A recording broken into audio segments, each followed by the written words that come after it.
All right, so dear students, let's take the topic. All right, मैंने जैसे आप लोगों को बताया कि अगर कोई बॉडी या कोई ऑब्जेक्ट मोशन में है, जैसे रोड पे कोई व्हीकल चल रहा है, कोई साइकिल है, मोटरसाइकिल है, फोर व्हीलर है, ठीक है। अगर आप पेडलिंग करना छोड़ दो या रेस देना छोड़ दो अपने व्हीकल को, अल्टीमेटली क्या होगा? स्टॉप, इट विल स्टॉप, रुक जाएगा, ठीक है। और हम ये समझ चुके हैं बहुत अच्छे से कि जैसे रेस्ट नेचुरल स्टेट होती है किसी भी बॉडी की, वैसे ही uniform motion is also natural state of the body. मतलब ये हुआ कि अगर कोई चीज रुकी हुई है तो वो रुकी ही रहेगी जब तक फोर्स नहीं लगेगा। साथ ही साथ अगर कोई चीज यूनिफॉर्म मोशन कर रही है, यानी कि एक फिक्स स्पीड से एक पर्टिकुलर डायरेक्शन में अगर वो चल रही है, तो वो भी उसी स्पीड से उसी डायरेक्शन में चलती रहेगी जब तक कि उस पर फोर्स ना लगे। और हमारे व्हीकल्स तो रुक रहे हैं। अगर हमारे व्हीकल्स रुक रहे हैं तो यानी कि कोई फोर्स तो लग रहा है। अब ये कौन सा फोर्स है जो उन्हें रोक रहा है? भाई उसी फोर्स का नाम है friction. That force is called as friction.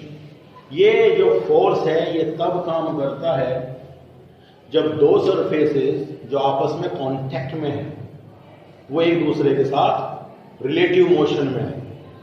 माने चाहे ऊपर वाली चीज चले नीचे के रेस्पेक्ट में, चाहे नीचे वाली चीज चले, माने दोनों का आपस में रिलेटिव मोशन होना चाहिए। तो if there is a relative motion in between two bodies in contact, ठीक है, then an opposing force comes into play which tries to restrict their motion. All right, and that opposing force is called as friction. तो उसे हम friction बोलते हैं। Friction की definition समझ में आई? भक्तजन झूमते मत रहना, माने कुछ लिख भी लेना। ओके, ऐसा ना हो बस कथा से सुनते रहो बैठे हुए और कुछ लिखो हो ही ना, तो नोट भी करते रहना, ध्यान से एक्टिवली सब चीजें नोट भी करो। That is called as friction. Okay, अब फ्रिक्शन से जुड़ी हुई कुछ बातें हैं जो हमें समझनी पड़ती। ये तो इसकी सिर्फ डेफिनेशन। अब लाइक आपने कोई सरफेस कंसिडर करो, से सम टेबल इज देयर, ओके, और उस टेबल पे आपने एक बुक प्लेस की हुई है। ओके, चलो एक दो बुक रखते हैं अभी की, फिर सिचुएशन आ रही है। ये दो बुक्स हैं, एक बुक थोड़ी स्मॉल है M1 मास की, दूसरी बुक थोड़ी बिग इन साइज हैवी है M2 मास की, M2 is greater than M1। अभी फिलहाल ये टेबल पे रखी हुई है, बैलेंस सिचुएशन, सरफेस से हाइट पे है, तो इनका वेट डाउनवर्ड एक्ट कर रहा है। यस, क्या नीचे गिर रही है? क्यों? Due to that is acting on them, that is acting perpendicular to the surface of this table, okay, which is called as normal reaction, isn't it? मान लीजिए इस पे रिएक्शन R2 बन रही है, इस पे R1 बन रही है, कौन सी ज्यादा होगी, R1 या R2?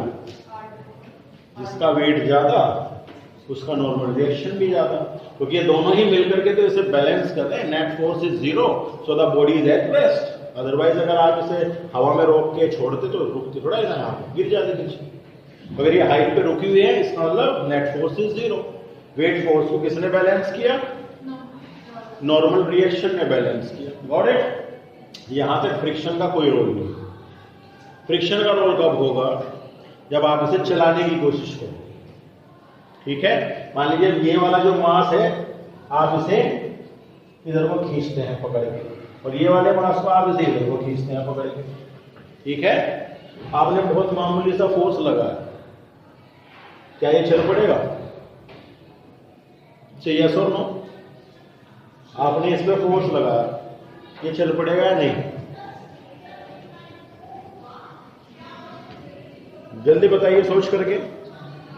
Will it move or not? Sir, it will depend on mass. Depend on mass. Okay, mass पे डिपेंड करना है। मास अगर ज्यादा है तो ज्यादा फोर्स लगाना पड़ेगा, मास अगर कम है तो कम फोर्स लगाना। यही बात तो दिमाग में आती है, सीधी सी बात है ना। जैसे कि ये टेबल है, अब देखो मैं इस पर फोर्स लगा रहा है तो हिली नहीं, जबकि यही फोर्स मैं डस्टर पे लगाऊं, इस टेबल के ऊपर रखे हुए हल्का सा फोर्स लगाया, डस्टर चल पड़ा, जबकि टेबल नहीं चली, है ना? क्यों? क्योंकि टेबल हैवी है, टेबल का मास ज्यादा है, उसका वेट ज्यादा है ना? तो क्योंकि इसका वेट ज्यादा है टेबल का, जबकि अगर देखने वाली बात यह है, यही डस्टर मैंने फ्लोर पे रखा हुआ है, यही फ्लोर के ऊपर जो है टेबल रखी हुई है, तो डस्टर उसी फ्लोर पे आराम से चल जाती है। मान लीजिए दोनों का मटेरियल भी सेम है, टेबल भी वुड की है और उसके ये जो पैर हैं ये भी वुड के हैं, ऐसे ही डस्टर भी वुड का है, लकड़ी का है, ठीक है? डस्टर आराम से चल पड़ा, टेबल चली नहीं, मतलब क्यों? मतलब फ्रिक्शन कहीं ना कहीं वेट पे डिपेंड करता है, मतलब ये हुआ क्या? तो अगर किसी बॉडी का वेट ज्यादा है तो फ्रिक्शन ज्यादा होगा, क्या यही रिलेशन बनता है फ्रिक्शन के केस में? Friction force will be greater if mass, तो मास के साथ बनेगा या वेट के साथ बनेगा? मास के और वेट के, मास और वेट के, देखो उस हिसाब से तो वेट के साथ बैठता है, क्योंकि फोर्स के इक्वल हो सकता है या फोर्स के हिसाब से डिसाइड हो सकता है। फोर्स और मास डायमेंशन भी करेक्ट नहीं बैठेगा, समझ पा रहा नहीं? अगर यहां मैं कोई कांस्टेंट लगाऊं और इक्वल टू रख दूं, तो अगर ये एम लिखता हूं तो बात थोड़ा ही बनेगी, ये कांस्टेंट तो ऑलमोस्ट डायमेंशन लेस हो गया। चलो डायमेंशन अगर है भी तो कम से कम इन दोनों की मिला करके सेम तो नहीं बैठी, समझ पा रहे हो? इधर फोर्स की डायमेंशन न्यूटन वाली हो, न्यूटन होगी यूनिट, मास की केजी हो गई, तो कोई सेंस नहीं बनता। तो उस हिसाब से तो आप इसे अगर प्रोपोर्शनल बोल भी रहे हो तो वेट के बोलो, क्या रिलेशन ठीक बैठता है? जस्ट से यस और नो प्लीज, क्विक। यस, आगे बढ़े, इस बार जोर से बोलता हूं। ओके, देखो मैंने ये कहा कि आप एक भारी चीज रखी हुई है टेबल पे, अच्छा फोर्स लगा, तो गड़बड़ कहाँ है फिर?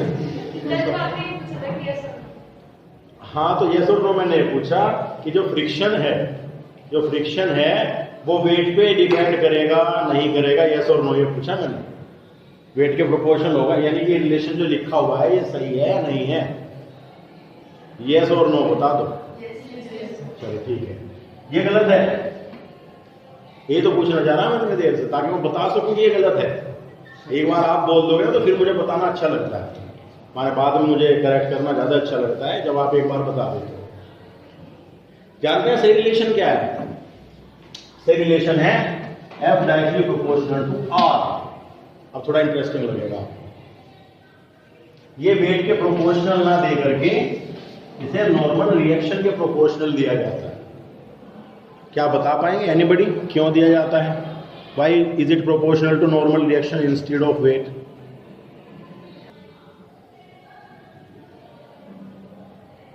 देखिए, ये क्यों नॉर्मल रिएक्शन के प्रोपोर्शनल होता है वो मैं एक्सप्लेन करने की कोशिश करता हूँ।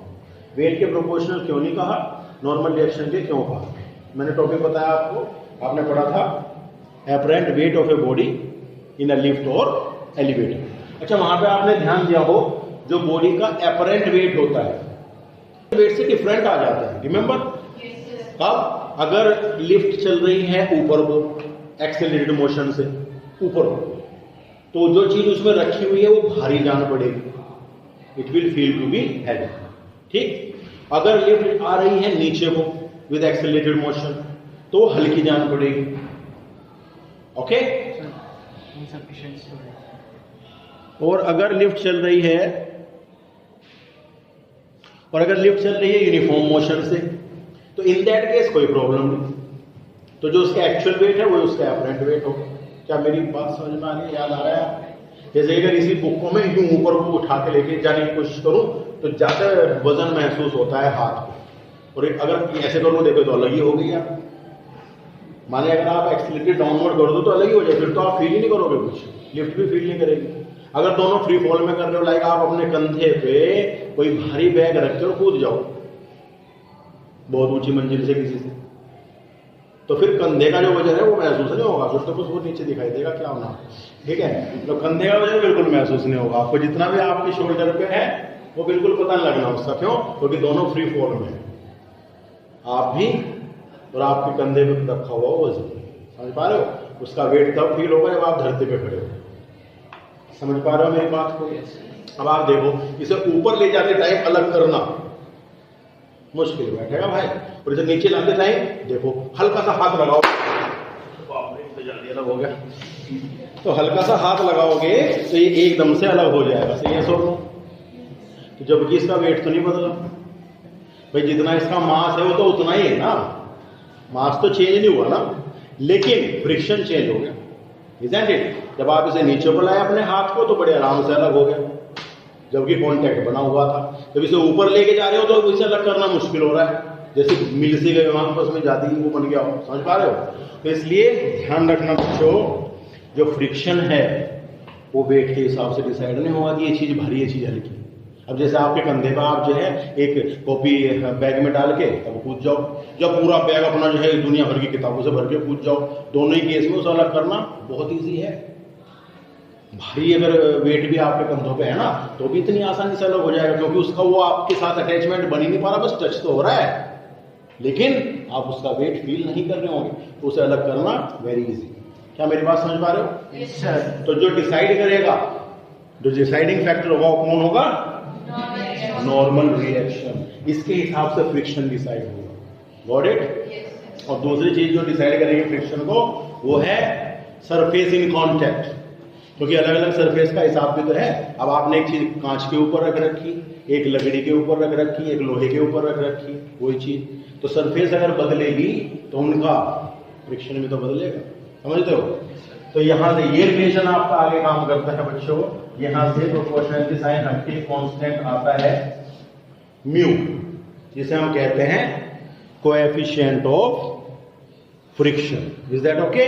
That is called as coefficient of friction, mu, coefficient of friction. Okay?